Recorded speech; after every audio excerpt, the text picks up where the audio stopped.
ಕರ್ನಾಟಕದಲ್ಲಿ ಮತ್ತೆ ಶುರುವಾಗ್ತಾ ಇದೆ ವೀಕ್ಷಕರೇ ಮುಷ್ಕರ. ಹೌದು, 3 ದಿನಗಳ ಕಾಲ ಬೃಹತ್ ಮುಷ್ಕರ ನಡೆಸಲಿದ್ದಾರೆ. ಮತ್ತೆ ವ್ಯಾಪಾರ ವಹಿವಾಟು ಬಂದ್ ಆಗಲಿದೆ ಕರ್ನಾಟಕದಲ್ಲಿ. ಯಾವಾಗ, ಎಲ್ಲಿ ಅಂತ ಕಂಪ್ಲೀಟ್ ಆಗಿ ಈ ಒಂದು ವಿಡಿಯೋದಲ್ಲಿ ನಿಮಗೆ ಡೀಟೇಲ್ಸ್ ಹೇಳ್ತೀವಿ. ದೊಡ್ಡ ಒಂದು ಬ್ರೇಕಿಂಗ್ ನ್ಯೂಸ್ ಒಂದು ಬಂದಿರುವಂತದ್ದು. ಮತ್ತೆ ಯಾರೆಲ್ಲ ಫೋನ್ ಪೇ, ಗೂಗಲ್ ಪೇ ಮೂಲಕ ತಮ್ಮ ಅಂಗಡಿಗಳಲ್ಲಿ ಟ್ರಾನ್ಸಾಕ್ಷನ್ ಮಾಡಿರ್ತಾರೆ ಅವರಿಗೂ ಕೂಡ ಈಗ GST ನೋಟಿಸ್ ಬರ್ತಾ ಇದೆ. ಯಾರಿಗೆಲ್ಲ ನೋಟಿಸ್ ಬರ್ತಾ ಇದೆ ಅದನ್ನು ಕೂಡ ಈ ವಿಡಿಯೋದಲ್ಲಿ ನಾವು ಹೇಳಿದ್ದೇವೆ ವೀಕ್ಷಕರೇ. ವಿಡಿಯೋ ಮಾತ್ರ ನೀವು ಕೊನೆವರೆಗೂ ನೋಡಿ. ಮತ್ತೆ ಕರ್ನಾಟಕದಲ್ಲಿ ಮಳೆ ಸುರಿಯಲಿದೆ ರಾಜ್ಯಾದ್ಯಂತ. ಮತ್ತೆ ಯಾವ ಜಿಲ್ಲೆಗಳಿಗೆ ಯೆಲ್ಲೋ ಅಲರ್ಟ್ ಘೋಷಣೆ ಮಾಡಲಾಗಿದೆ, ಯಾವ ಜಿಲ್ಲೆಗಳಲ್ಲಿ ಮಳೆ ಬರುತ್ತೆ ಅಂತ ನೋಡೋಣ. ಬಂಗಾರದ ಬೆಲೆಯಲ್ಲಿ ಮತ್ತೆ ದಿಢೀರನೆ ಏರಿಕೆ ಆಗಿರುವಂತದ್ದು ವೀಕ್ಷಕರೇ. ಎಷ್ಟು ಏರಿಕೆ ಆಗಿದೆ? ಬೆಳ್ಳಿ ಪ್ರಮಾಣವು ಕೂಡ 16,000 ರೂಪಾಯಿಯಷ್ಟು ಏರಿಕೆ ಆಗಿದೆ ಹೋದ ತಿಂಗಳಿಗೆ ಕಂಪೇರ್ ಮಾಡಿದ್ರೆ. ನಿಮ್ಮ ಹತ್ರನೂ ಕೂಡ ದ್ವಿಚಕ್ರ ವಾಹನ ಇರಬಹುದು, 4 ವೀಲರ್ ಇರಬಹುದು. ನೀವು ವಿಡಿಯೋನ ಕೊನೆವರೆಗೂ ಪೂರ್ತಿಯಾಗಿ ನೋಡಿ. ನಿಮಗೆ ಒಂದು ಹೊಸ ನಿಯಮ ಶುರುವಾಗ್ತಾ ಇದೆ ನಮ್ಮ ಕರ್ನಾಟಕದಲ್ಲಿ, ಭಾರತ ದೇಶಾದ್ಯಂತ. ಗೂಗಲ್ ಪೇ, ಫೋನ್ ಪೇ ಮಾಡೋರ್ಗೂ ಕೂಡ, ಯೂಸ್ ಮಾಡೋರ್ಗೂ ಕೂಡ ದೊಡ್ಡ ಒಂದು ಹೊಸ ನಿಯಮಗಳು ಶುರುವಾಗ್ತಾ ಇದ್ದಾವೆ. ಈ ಒಂದು ವಿಡಿಯೋದಲ್ಲಿ ಕಂಪ್ಲೀಟ್ ಆಗಿ ಮಾಹಿತಿ ನೋಡೋಕ್ಕಿಂತ ಮುಂಚೆ ನೀವಿನ್ನೂ ಕೂಡ ನಮ್ಮ ಒಂದು ವಿಡಿಯೋಗೆ ಲೈಕ್ ಮಾಡಿಲ್ಲ ಅಂದ್ರೆ ಬೇಗನೆ ವಿಡಿಯೋಗೆ ಒಂದು ಲೈಕ್ ಮಾಡಿ. ಹಾಗೆ ನಿಮ್ಮ ಒಂದು ಊರಿನ ಹೆಸರನ್ನ ನೀವು ಕಮೆಂಟ್ ಮಾಡಿ ವೀಕ್ಷಕರೇ. ಮತ್ತೆ ನಮ್ಮ ಒಂದು ಚಾನಲ್ಗೆ ನೀವು ಇನ್ನೂ ಕೂಡ ಸಬ್ಸ್ಕ್ರೈಬ್ ಆಗಿಲ್ಲ ಅಂದ್ರೆ ಬೇಗನೆ ಕೆಳಗಡೆ ಕಾಣುತ್ತಿರೋ ಸಬ್ಸ್ಕ್ರೈಬ್ ಬಟನ್ ಮೇಲೆ ಕ್ಲಿಕ್ ಮಾಡಿ, ಪಕ್ಕದಲ್ಲಿ ಬರುವ ಬೆಲ್ ಐಕಾನ್ ಮೇಲೆ ಕ್ಲಿಕ್ ಮಾಡಿ. ಬನ್ನಿ ಇವತ್ತಿನ ಪ್ರಮುಖ ಟಾಪ್ ಬ್ರೇಕಿಂಗ್ ನ್ಯೂಸ್ ಗಳನ್ನ ಈ ವಿಡಿಯೋದಲ್ಲಿ ಒಂದೊಂದಾಗಿ ನೋಡ್ತಾ ಹೋಗೋಣ. ವಿಡಿಯೋನ ಪೂರ್ತಿಯಾಗಿ ಕೊನೆವರೆಗೂ ನೋಡಿ. ಮೊದಲಿಗೆ, ವಾರ್ಷಿಕವಾಗಿ 40 ಲಕ್ಷ ರೂಪಾಯಿ ವಹಿವಾಟು ನಡೆಸಿರುವ ಸಣ್ಣ ಉದ್ಯಮಿದಾರರಿಗೆ ಏಕಾಏಕಿ GST ನೋಟಿಸ್ ಜಾರಿಗೊಳಿಸಿರುವ ವಾಣಿಜ್ಯ ತೆರಿಗೆ ಇಲಾಖೆ ಕ್ರಮವನ್ನ ವಿರೋಧಿಸಿ ಜುಲೈ 23ರಿಂದ ಜುಲೈ 25ರವರೆಗೂ ಬೃಹತ್ ಪ್ರತಿಭಟನೆ ನಡೆಸುವುದಾಗಿ ಕರ್ನಾಟಕ ರಾಜ್ಯ ಕಾರ್ಮಿಕ ಪರಿಷತ್, ಬೇಕರಿ, ಕಾಂಡಿಮೆಂಟ್ಸ್ ಮತ್ತು ಸಣ್ಣ ಉದ್ಯಮಿದಾರರು ಮಾಹಿತಿಯನ್ನ ಕೊಟ್ಟಿರುವಂತದ್ದು. ಸೋಮವಾರ ಸುದ್ದಿಗೋಷ್ಠಿಯಲ್ಲಿ ಇದರ ಬಗ್ಗೆ ಮಾತನಾಡಿದ್ದಾರೆ. ಅಧ್ಯಕ್ಷರು ರವಿ ಶೆಟ್ಟಿ ಬೈಂದೂರ್ ಅವರು ಕೂಡ ಮಾತನಾಡಿದ್ದಾರೆ. ಜುಲೈ 23 ಹಾಗೂ 24ನೇ ತಾರೀಕಿನಂದು ಅಂಗಡಿಗಳಲ್ಲಿ ಕರ್ತವ್ಯ ನಿರ್ವಹಿಸುವಾಗ ಕಪ್ಪು ಪಟ್ಟಿಯನ್ನ ಧರಿಸ್ತೀವಿ. ಹೌದು, ಕಪ್ಪು ಪಟ್ಟಿ ಧರಿಸೋದು ಮಾತ್ರ ಅಲ್ಲ, ಹಾಲು, ಟೀ, ಕಾಫಿ ಮತ್ತು ಹಾಲಿನ ಉತ್ಪನ್ನಗಳ ಮಾರಾಟವನ್ನ ಮಾಡೋದಿಲ್ಲ ಅಂತಾನೂ ಕೂಡ ಹೇಳಲಾಗಿದೆ. ಈ ಒಂದು GST ನೋಟಿಸ್ಗಳಿಗೆ ವ್ಯಾಪಾರಸ್ಥರು ಈಗಾಗಲೇ ತಮ್ಮ ಒಂದು ಹೋರಾಟ ನಡೆಸೋದಾಗಿ ಒಂದು ಘೋಷಣೆ ಕೂಡ ಮಾಡಿರುವಂಥದ್ದು. ಜುಲೈ 23, ಜುಲೈ 24 ಮತ್ತು ಜುಲೈ 25 ಕರ್ನಾಟಕ ರಾಜ್ಯದಲ್ಲಿ ಹಾಲು ಮಾರಾಟವನ್ನು ಬಂದ್ ಮಾಡಲಾಗುತ್ತೆ. ಬೀಡಿ, ಸಿಗರೆಟ್ ಶಾಪ್ ಕೂಡ ಬಂದ್ ಮಾಡಲಾಗುತ್ತೆ. ಜೊತೆಗೆ ಅಷ್ಟು ಮಾತ್ರವಲ್ಲದೆ ಕಾಂಡಿಮೆಂಟ್ ಶಾಪ್ಗಳಾಗಿರ್ಬೋದು, ಬೇಕರಿ ಉತ್ಪನ್ನಗಳಾಗಿರ್ಬೋದು, ಇವೆಲ್ಲ ಕೂಡ ಮಾರಾಟ ಬಂದ್ ಆಗಲಿದೆ. ತರಕಾರಿ ವ್ಯಾಪಾರಿಗಳಿಗೂ ಕೂಡ ಈ ಒಂದು GST ನೋಟಿಸ್ ಬರ್ತಾ ಇದೆ. ಹಾವೇರಿಯಲ್ಲಿ ಆಗಿರ್ಬೋದು, ಧಾರವಾಡದಲ್ಲಾಗಿರ್ಬೋದು, ಇದೇ ಥರ ಈ ಒಂದು ನೋಟಿಸ್ಗಳನ್ನು ಜಾರಿ ಮಾಡ್ತಾ ಇದ್ದಾರೆ. ಹೀಗಾಗಿ ತರಕಾರಿ ಮಾರಾಟಗಾರರು ಕೂಡ ಈ ಒಂದು GST ನೋಟಿಸ್ ಸಂಬಂಧ ತಮ್ಮ ಒಂದು ಅಂಗಡಿಗಳನ್ನು ಬಂದ್ ಮಾಡುವ ಸಾಧ್ಯತೆ ಇಲ್ಲಿ ಕಂಡು ಬಂದಿರುವಂಥದ್ದು ವೀಕ್ಷಕರೇ. ಹೌದು, ಇದೊಂದು ಬಿಗ್ ಬ್ರೇಕಿಂಗ್ ನ್ಯೂಸ್ ಅಂತಾನೆ ಹೇಳ್ಬೋದು. ಫೋನ್ ಪೇ, ಗೂಗಲ್ ಪೇ ಮೂಲಕ ತಮ್ಮ ಬ್ಯಾಂಕ್ಗಳಿಗೆ ಹಣ ಹಾಕಿಸಿಕೊಂಡವರಿಗೆ ಇಲಾಖೆ ಶಾಕ್ ಕೊಟ್ಟಿದ್ದು ಲಕ್ಷ ತೆರಿಗೆ ಕಟ್ಟುವಂತೆ ಒಂದು ನೋಟಿಸ್ ಕೂಡ ಕಳಿಸಲಾಗ್ತಾ ಇದೆ. ನಿಮಗೂ ಕೂಡ ಏನಾದರೂ ನೋಟಿಸ್ ಬಂದಿದ್ರೆ ಕಮೆಂಟಲ್ಲಿ ಎಸ್ ಅಂತ ಕಮೆಂಟ್ ಮಾಡಿ, ಇಲ್ಲ ಅಂದರೆ ನೋ ಅಂತ ಕಮೆಂಟ್ ಮಾಡಿ. ಸದ್ಯಕ್ಕೆ ಜುಲೈ 25ರಂದು ಬೆಂಗಳೂರಿನ ಫ್ರೀಡಂ ಪಾರ್ಕ್ನಲ್ಲಿ ಬೃಹತ್ ಪ್ರತಿಭಟನಾ ಸಮಾವೇಶ ಹಮ್ಮಿಕೊಳ್ಳಲಾಗಿದೆ. ಎಲ್ಲರೂ ಕೂಡ ಸಹ ತಮ್ಮ ವ್ಯಾಪಾರ ವಹಿವಾಟು ಸ್ವಯಂ ಪ್ರೇರಿತವಾಗಿ ಬಂದ್ ಮಾಡಿ ಕುಟುಂಬ ಸಮೇತ ಫ್ರೀಡಂ ಪಾರ್ಕ್ನಲ್ಲಿ ರಾಜ್ಯಾದ್ಯಂತ ಎಲ್ಲ ವರ್ಗದವರು ಕೂಡ ಹೆಚ್ಚಿನ ಸಂಖ್ಯೆಯಲ್ಲಿ ಭಾಗವಹಿಸಬೇಕು ಅಂತ ಇಲ್ಲಿ ಮನವಿ ಮಾಡಲಾಗಿದೆ. ಕೇಂದ್ರ ಸರ್ಕಾರ ಸಣ್ಣ ಉದ್ಯಮಿದಾರರ ವಿರೋಧ ನೀತಿ ಅನುಸರಿಸುತ್ತಿದ್ದು ನಮಗೆ ನ್ಯಾಯ ಸಿಗೋ ತನಕ ಹೋರಾಟ ಮಾಡ್ತೀವಿ ಅಂತ ಇಲ್ಲಿ ಅಂಗಡಿ ಮಾಲೀಕರು ಹೇಳಿರುವಂಥದ್ದು. ಸಿದ್ದರಾಮಯ್ಯನವರು ಕೂಡ ಇದಕ್ಕೆ ಒಂದು ಉತ್ತರ ಕೊಟ್ಟಿದ್ದಾರೆ. ಕೇಂದ್ರದ ಜೊತೆಗೆ ಮಾತಾಡ್ತೀವಿ. ಹೌದು, ಇದು GST ಜಾರಿಗೊಳಿಸಿದ್ದು ಕೇಂದ್ರ ಸರ್ಕಾರ, ಹೀಗಾಗಿ ನಾವು ಕೇಂದ್ರದ ಜೊತೆಗೆ ಮಾತಾಡ್ತೀವಿ ಅಂತ ಒಂದು ಮಾಹಿತಿ ಇಲ್ಲಿ CM ಸಿದ್ದರಾಮಯ್ಯನವರು ಕೊಟ್ಟಿರುವಂಥದ್ದು. ತೆರಿಗೆ ಗೊಂದಲದ ಬಗ್ಗೆ ಪ್ರತಿಕ್ರಿಯೆ ಕೊಟ್ಟ CM ಸಿದ್ದರಾಮಯ್ಯನವರು ಕೇಂದ್ರ ಸರ್ಕಾರದ ಜೊತೆ ನಾವು ಮಾತಾಡ್ತೀವಿ ಅಂತ ಭರವಸೆ ಕೊಟ್ಟಿದ್ದಾರೆ. ಗ್ಯಾರಂಟಿ ಯೋಜನೆಗಳಿಗೆ ಹಣ ಹೊಂದಿಸಲಾಗದೆ ನೋಟಿಸ್ ನೀಡ್ತಾ ಇದ್ದಾರೆ ಎಂದು ರಾಜ್ಯ ಸರ್ಕಾರದ ವಿರುದ್ಧ ಬಿಜೆಪಿ ರಾಜ್ಯಾಧ್ಯಕ್ಷ BY ವಿಜಯೇಂದ್ರ ಅವರು ಆರೋಪಿಸಿದರು. ಇದಕ್ಕೆ ತಿರುಗೇಟು ಕೊಟ್ಟಿರುವ CM ಅವರು GST ಕೇಂದ್ರ ಸರ್ಕಾರ ಮಾಡಿದ್ದು ಕೇಂದ್ರ ಸರ್ಕಾರ ವ್ಯಾಪ್ತಿಗೆ ಬರುತ್ತೆ, ನಮ್ಮ ವ್ಯಾಪ್ತಿಗೆ ಹೇಗೆ ಬರುತ್ತೆ ಅಂತ ಪ್ರಶ್ನೆ ಮಾಡಿದ್ದಾರೆ. ವೀಕ್ಷಕರೇ, ಬನ್ನಿ ಈಗ ಮತ್ತೊಂದು ಟಾಪ್ ಬ್ರೇಕಿಂಗ್ ನ್ಯೂಸ್ ಏನಂತ ನೋಡೋಣ. ಹೌದು, 2026 ಜನವರಿ ತಿಂಗಳಿಂದ ಎಲ್ಲ ವಾಹನ ಸವಾರರಿಗೂ ಕೂಡ ಹೊಸ ವಾಹನ ಸಂಚಾರ ನಿಯಮಗಳನ್ನು ಕೇಂದ್ರ ಸರ್ಕಾರ ಜಾರಿ ಮಾಡಲಿದೆ. ಹೌದು, ರಸ್ತೆ ಅಪಘಾತಗಳನ್ನು ತಡೆಗಟ್ಟುವಲ್ಲಿ ಈಗ ಕೇಂದ್ರ ಸರ್ಕಾರ ಮಹತ್ವದ ಕ್ರಮ ತೆಗೆದುಕೊಳ್ಳಲಿದ್ದು 2026ನೇ ಇಸ್ವಿಯಿಂದ ಮತ್ತೆ ನಮ್ಮ ಕರ್ನಾಟಕ ಸೇರಿದಂತೆ ಭಾರತ ದೇಶಾದ್ಯಂತ ಟೂ ವೀಲರ್ ಮತ್ತು ಫೋರ್ ವೀಲರ್ಗಳಿಗೆ ಹೊಸ ಒಂದು ಸಂಚಾರ ನಿಯಮಗಳನ್ನ ಶುರು ಮಾಡ್ತಾ ಇದೆ. ಅದೇನಪ್ಪಾ ಅಂದ್ರೆ ಮೊದಲಿಗೆ ದ್ವಿಚಕ್ರ ವಾಹನಗಳಿಗೆ ಡಬಲ್ ಹೆಲ್ಮೆಟ್ ಕಡ್ಡಾಯವನ್ನ ಮಾಡಬಹುದು. ಹೌದು, ಇಡೀ ಭಾರತ ದೇಶಾದ್ಯಂತ ಟೂ ವೀಲರ್ ಅಪಘಾತಗಳು ತುಂಬಾನೇ ಹೆಚ್ಚಾಗ್ತಾ ಇದ್ದಾವೆ. ಹೀಗಾಗಿ ಎಲ್ಲಾ ಒಂದು ವಾಹನಗಳಿಗೂ ಕೂಡ ಡಬಲ್ ಹೆಲ್ಮೆಟ್ ಕಡ್ಡಾಯವಾಗಿ ಮಾಡಲಿದೆ ಕೇಂದ್ರ ಸರ್ಕಾರ. ಜೊತೆಗೆ BIS ಹಾಲ್ಮಾರ್ಕ್ ಒಳಗೊಂಡ ಹೆಲ್ಮೆಟ್ ಅನ್ನ ಧರಿಸಬೇಕು ಅಂತಾನೂ ಕೂಡ ಒಂದು ನಿಯಮವನ್ನ ಜಾರಿಗೆ ಮಾಡಲಿದ್ದಾರೆ.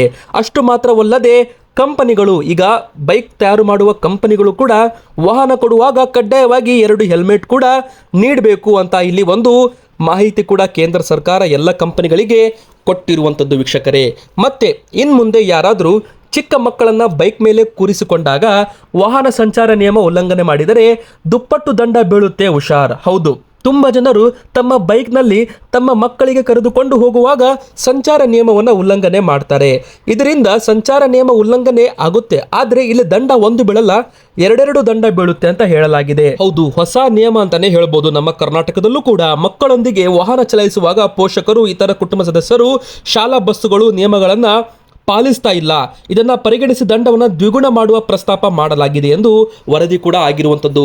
ಹೆಚ್ಚಿನ ದಂಡವು ಚಾಲಕರು ಮತ್ತು ವಾಹನ ಮಾಲೀಕರನ್ನ ಈ ಒಂದು ರೂಲ್ಸ್ ಬ್ರೇಕ್ ಮಾಡೋದನ್ನ ತಪ್ಪಿಸುತ್ತೆ ಮತ್ತು ಜವಾಬ್ದಾರಿ ಹೆಚ್ಚಳ ಮಾಡುತ್ತೆ ಅಂತಾನೆ ಹೇಳ್ಬೋದು. ವೀಕ್ಷಕರೇ, ಈಗ ನಿಮ್ಮ ಒಂದು ಬೈಕ್ ಮೇಲೆ ಯಾರಿಗಾದ್ರೂ ಚಿಕ್ಕ ಮಕ್ಕಳನ್ನ ಕೂರಿಸಿಕೊಂಡಾಗ ಕಡ್ಡಾಯವಾಗಿ ನೀವು ಸಂಚಾರ ನಿಯಮವನ್ನ ಪಾಲನೆ ಮಾಡಬೇಕು. ಒಂದು ವೇಳೆ ತಪ್ಪಿದ್ದಲ್ಲಿ ದಂಡ ಇದೆಲ್ಲ ಅದರ 2 ಪಟ್ಟು ನೀವು ಕಟ್ಟಬೇಕಾಗುತ್ತೆ.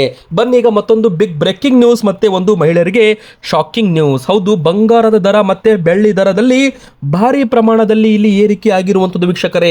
ಹೌದು, ಬಂಗಾರದ ದರ ಮತ್ತೆ ಈಗ 1 ಲಕ್ಷ ರೂಪಾಯಿವರೆಗೂ ಗಡಿ ದಾಟಿರುವಂಥದ್ದು. ಒಂದೇ ದಿನ 1200 ರೂಪಾಯಿಯಷ್ಟು ರೇಟಲ್ಲಿ ಏರಿಕೆ ಆಗಿದೆ. ಹೌದು, ಇಳಿಕೆ ಕಂಡ ಬಂಗಾರ ದರ ಮತ್ತೆ ಏರಿಕೆ. ಎಷ್ಟಾಗಿದೆ ಈಗ ಬಂಗಾರದ ದರ ಅಂತ ನೀವು ಕೇಳೋದಾದ್ರೆ 24 ಕ್ಯಾರೆಟ್ ಅಪರಂಜಿ ಚಿನ್ನ ನೀವೇನು ಖರೀದಿ ಮಾಡಬೇಕಂದ್ರೆ ಈಗ 10 ಗ್ರಾಮ್ಗೆ 1140 ರೂಪಾಯಿ ಏರಿಕೆಯಾಗಿ 1,01,290 ರೂಪಾಯಿ. Big breaking news. ಮತ್ತೆ 1 ಲಕ್ಷ ರೂಪಾಯಿ ಗಡಿ ದಾಟೆ ಬಿಡ್ತು ಚಿನ್ನ. ಮತ್ತೆ ಅದೇ ನೀವೇನಾದ್ರೂ 22 ಕ್ಯಾರೆಟ್ ಚಿನ್ನ ಖರೀದಿ ಮಾಡ್ತೀರಾ ಅಂದ್ರೆ 1,050 ರೂಪಾಯಿ ಏರಿಕೆ ಆಗಿದೆ ಒಂದೇ ದಿನದಲ್ಲಿ. 10 ಗ್ರಾಮ್ ಮೇಲೆ ಈಗ 92,850 ರೂಪಾಯಿ ಆಗಿರುವಂಥದ್ದು ವೀಕ್ಷಕರೇ. ಈಗ ಅದೇ ರೀತಿ ನೀವು ಏನಾದರೂ 18 ಕ್ಯಾರೆಟ್ ಚಿನ್ನ ಖರೀದಿ ಮಾಡ್ತೀರಾ ಅಂದ್ರೆ 860 ರೂಪಾಯಿ ಏರಿಕೆ ಆಗಿದೆ 10 ಗ್ರಾಮ್ ಮೇಲೆ 75,970 ರೂಪಾಯಿ ಆಗಿರುವಂಥದ್ದು. ಇನ್ನು ಬೆಳ್ಳಿ ದರ ಭಾರಿ ಒಂದು ನಾಗಾಲೋಟಕ್ಕೆ ತಲುಪಿದೆ ಅಂತಾನೆ ಹೇಳ್ಬೋದು. ಯಾಕಂದ್ರೆ ಬೆಳ್ಳಿ ದರ 15 ದಿನದಲ್ಲಿ ಬರೋಬ್ಬರಿ ಏನಿಲ್ಲ ಅಂದ್ರೂ ಕೂಡ 16,000 ರೂಪಾಯಿಯಷ್ಟು ಇಲ್ಲಿ ಏರಿಕೆ ಕಂಡಿರುವಂಥದ್ದು ವೀಕ್ಷಕರೇ. ಹೌದು, ಈಗ ಜುಲೈ 22ನೇ ತಾರೀಕಿನ ಪ್ರಕಾರ ನೋಡ್ತಾ ಹೋಗೋದಾದ್ರೆ 2,000 ರೂಪಾಯಿ ಏರಿಕೆ ಆಗಿತ್ತು. ಆ ದಿನ 1,18,000 ರೂಪಾಯಿಗೆ ತಲುಪಿದೆ. ಹೌದು, ಬೆಳ್ಳಿ ದರ ಹೋದ ತಿಂಗಳು ಅಂದರೆ ಮೇ ತಿಂಗಳಲ್ಲಿ, ಜೂನ್ ತಿಂಗಳಲ್ಲಿ ನೀವು ಕಂಪೇರ್ ಮಾಡಿದರೆ 1,02,000, 1,03,000 ರೂಪಾಯಿ ಇತ್ತು. ಆದರೆ ಈಗ ಜುಲೈ ತಿಂಗಳಿನ ಕೊನೆ ಹಂತದಲ್ಲಿ 1,18,000 ರೂಪಾಯಿಗೆ ಕ್ಲೋಸಿಂಗ್ ಆಗಿರುವಂಥದ್ದು ಒಂದು ಶಾಕಿಂಗ್ ನ್ಯೂಸ್ ಅಂತಾನೆ ಹೇಳ್ಬೋದು ವೀಕ್ಷಕರೇ. ಬನ್ನಿ ಈಗ ಮತ್ತೊಂದು ಟಾಪ್ ಬ್ರೇಕಿಂಗ್ ನ್ಯೂಸ್ ಏನಂತ ನೋಡೋಣ. ಡೆಂಗಿ ಜ್ವರ ನಿಯಂತ್ರಣ ಮಾಡಬೇಕು. ಯಾರೆಲ್ಲ ತಮ್ಮ ಮನೆಯ ಮುಂದೆ ಕ್ಲೀನ್ ಮೇಂಟೈನ್ ಮಾಡೋದಿಲ್ಲ, ಮನೆ ಬಳಿ ಸ್ವಚ್ಛತೆ ಕಾಪಾಡದಿದ್ದರೆ ಅವರಿಗೆ ಬೀಳಲಿದೆ ಭಾರಿ ದಂಡ. ಹೌದು, ಹೆಚ್ಚಾಯಿತು ಡೆಂಗ್ಯೂ ಜ್ವರ. ನಗರದಲ್ಲಿ ಬೆಂಗಳೂರು ನಗರ ಸೇರಿದಂತೆ ಕಳೆದ ಕೆಲವು ದಿನಗಳಿಂದ ಮಳೆ ಹೆಚ್ಚಾಗಿದೆ. ಕಾರಣ ಡೆಂಗ್ಯೂ ಪ್ರಕರಣಗಳ ಸಂಖ್ಯೆ ಹೆಚ್ಚಿಗೆ ಆಗಿದೆ ವೀಕ್ಷಕರೇ. 1 ವಾರದ ಅವಧಿಯಲ್ಲಿ 210ಕ್ಕೂ ಹೆಚ್ಚು ಡೆಂಗ್ಯೂ ಪ್ರಕರಣಗಳು ಸಿಕ್ಕಿರುವಂಥದ್ದು. ಮತ್ತೆ ಸ್ವಚ್ಛತೆ ಕಾಪಾಡದವರಿಗೆ ದಂಡ. ಡೆಂಗ್ಯೂ ಪ್ರಕರಣಗಳ ಹೆಚ್ಚಳದ ಬೆನ್ನಲ್ಲೇ ಇದೀಗ BBMP ವ್ಯಾಪ್ತಿಯಲ್ಲಿ ಆರೋಗ್ಯ ಇಲಾಖೆ ಮತ್ತೆ ದಂಡ ಪ್ರಯೋಗ ಮುಂದುವರಿಸಲು ಆರಂಭ ಕೊಟ್ಟಿದೆ. ನೀರು ನಿಂತ ಕಡೆಗಳಲ್ಲಿ ಹಾಗೂ ಸ್ವಚ್ಛತೆ ಇಲ್ಲದ ಕಡೆಗಳಲ್ಲಿ ಡೆಂಗ್ಯೂ ಹರಡುವ ಸೊಳ್ಳೆಗಳು ಉತ್ಪತ್ತಿ ಆಗ್ತಾ ಇವೆ. ಮನೆಗಳು, ಕಚೇರಿ, ಖಾಲಿ ನಿವೇಶನಗಳು ಹಾಗೂ ಸ್ಥಳಗಳಲ್ಲಿ ಸ್ವಚ್ಛತೆ ಕಾಪಾಡದವರ ವಿರುದ್ಧ ದಂಡ ವಿಧಿಸಲಾಗುತ್ತೆ ಅಂತ ಹೇಳಲಾಗ್ತಾ ಇದೆ. ಡೆಂಗ್ಯೂ ತಡೆಗೆ ದಂಡ. ಯಾರಿಗೆ ಎಷ್ಟು ದಂಡ ಬೀಳುತ್ತೆ? ಸ್ವಚ್ಛತೆ ಕಾಪಾಡಿಲ್ಲ ಅಂದರೆ ನಿಮಗೆ ದಂಡ ಬೀಳುತ್ತೆ ಗ್ಯಾರಂಟಿ. ಹೌದು, ಮನೆಗಳು ನಗರ ಪ್ರದೇಶದಲ್ಲಿ 800 ರೂಪಾಯಿವರೆಗೂ ದಂಡ, ಗ್ರಾಮೀಣ ಪ್ರದೇಶದಲ್ಲಿ 400 ರೂಪಾಯಿವರೆಗೂ ದಂಡ ಬೀಳುತ್ತೆ ಅಂತ ಹೇಳಲಾಗ್ತಾ ಇದೆ ವೀಕ್ಷಕರೇ. ಬನ್ನಿ ಈಗ ಮತ್ತೊಂದು ಟಾಪ್ ಬ್ರೇಕಿಂಗ್ ನ್ಯೂಸ್ ಏನಂತ ನೋಡೋಣ. ಮತ್ತೆ ಏರಿಕೆ ಆಗಲಿದೆ ವಿದ್ಯುತ್ ದರ. ಹೌದು ವೀಕ್ಷಕರೇ, ಇದು ಕೂಡ ಒಂದು ಬಿಗ್ ಬ್ರೇಕಿಂಗ್ ನ್ಯೂಸ್. ಈಗಾಗಲೇ ಸರ್ಕಾರದಿಂದ ವಿದ್ಯುತ್ ದರದಲ್ಲಿ ಭಾರಿ ಏರಿಕೆ ಮಾಡಿರೋದು ನಿಮಗೆಲ್ಲ ಗೊತ್ತೇ ಇದೆ. ಮುಂದಿನ ಬರುವ ದಿನಗಳಲ್ಲಿ ಮತ್ತಷ್ಟು ಏರಿಕೆ ಆಗಲಿದೆ ಅಂತ ಹೇಳಲಾಗ್ತಾ ಇದೆ. ಹೌದು, ಈಗ ಮತ್ತೊಂದು ಶಾಕ್ ಎದುರಾಗಿದ್ದು ಶೀಘ್ರವೇ ವಿದ್ಯುತ್ ದರವನ್ನು ಏರಿಕೆ ಆಗುವ ಸಾಧ್ಯತೆ ಇದೆ. ಎಸ್ಕಾಂಗಳ ಆದಾಯದ ಅಂತರವನ್ನು ಸರಿದೂಗಿಸಲು ಜನರ ಜೇಬು ಸುಡಲು ರಾಜ್ಯ ಸರ್ಕಾರ ಹೊಸ ಚಿಂತನೆ ಮಾಡ್ತಾ ಇದೆ ಅಂತಲೇ ಹೇಳ್ಬೋದು. ವಾಣಿಜ್ಯ ಮತ್ತು ಕೈಗಾರಿಕಾ ಗ್ರಾಹಕರ ವಿದ್ಯುತ್ ದರವನ್ನು ಹೆಚ್ಚಿಸುವ ಮೂಲಕ 4,620 ಕೋಟಿ ರೂಪಾಯಿಗಳ ಆದಾಯದ ಅಂತರವನ್ನು ಸರಿದೂಗಿಸಲು ವಿದ್ಯುತ್ ಸರಬರಾಜು ನಿಗಮ ನಿಯಮಿತ ಕರ್ನಾಟಕ ವಿದ್ಯುತ್ ನಿಯಂತ್ರಣ ಆಯೋಗದಿಂದ ತಿದ್ದುಪಡಿ ಕೋರಲಾಗಿದೆ ಅಂತ ಹೇಳಲಾಗಿದೆ ಅಂತ ಇಲ್ಲಿ ಮಾಹಿತಿ ಸಿಕ್ಕಿರುವಂಥದ್ದು ವೀಕ್ಷಕರೇ. ಅಂದರೆ ಮುಂದಿನ ಬರುವ ದಿನಗಳಲ್ಲಿ ಮತ್ತಷ್ಟು ಸ್ವಲ್ಪ ಮಟ್ಟಿಗೆ ಏರಿಕೆ ಆಗಲಿದೆ. ಬೆಲೆ ಏರಿಕೆಯಿಂದ ಕಂಗೆಟ್ಟಿರುವ ಜನರಿಗೆ ಸರ್ಕಾರ ಮತ್ತೊಂದು ವಿದ್ಯುತ್ ದರದ ಒಂದು ಶಾಕ್ ನೀಡಲಿದೆ ಅಂತ ಹೇಳ್ಬೋದು. ವಿದ್ಯುತ್ ದರ ಪರಿಷ್ಕರಣೆಗೆ ಸರ್ಕಾರ ಮುಂದಾಗಲಿದೆ ಅಂತ ಹೇಳಲಾಗಿದ್ದು, ಸಾರ್ವಜನಿಕರ ಜೇಬಿಗೆ ಮತ್ತೊಮ್ಮೆ ಕತ್ತರಿ ಬೀಳುತ್ತೆ ಅಂತ ಇಲ್ಲಿ ಹೇಳಲಾಗ್ತಾ ಇದೆ. ಎಸ್ಕಾಂಗಳ ಆದಾಯ ಅಂತರವನ್ನು ಸರಿ ಮಾಡಲು ಬೆಲೆ ಹೆಚ್ಚಳ ಮಾಡೋದಕ್ಕೆ ರಾಜ್ಯ ಸರ್ಕಾರ ಚಿಂತನೆ ನಡೆಸಿದೆ ಅಂತ ಹೇಳಲಾಗ್ತಾ ಇದೆ ವೀಕ್ಷಕರೇ.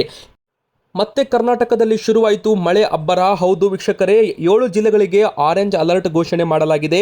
ಕರಾವಳಿ ಮತ್ತು ಮಲೆನಾಡು ಜಿಲ್ಲೆಗಳಾದ ದಕ್ಷಿಣ ಕನ್ನಡ, ಉತ್ತರ ಕನ್ನಡ, ಉಡುಪಿ ಮತ್ತು ಚಿಕ್ಕಮಗಳೂರು, ಹಾಸನ, ಕೊಡಗು, ಶಿವಮೊಗ್ಗಕ್ಕೆ ಭಾರತೀಯ ಹವಾಮಾನ ಇಲಾಖೆ IMD ಆರೆಂಜ್ ಅಲರ್ಟ್ ಅನ್ನು ಘೋಷಣೆ ಮಾಡಿದೆ.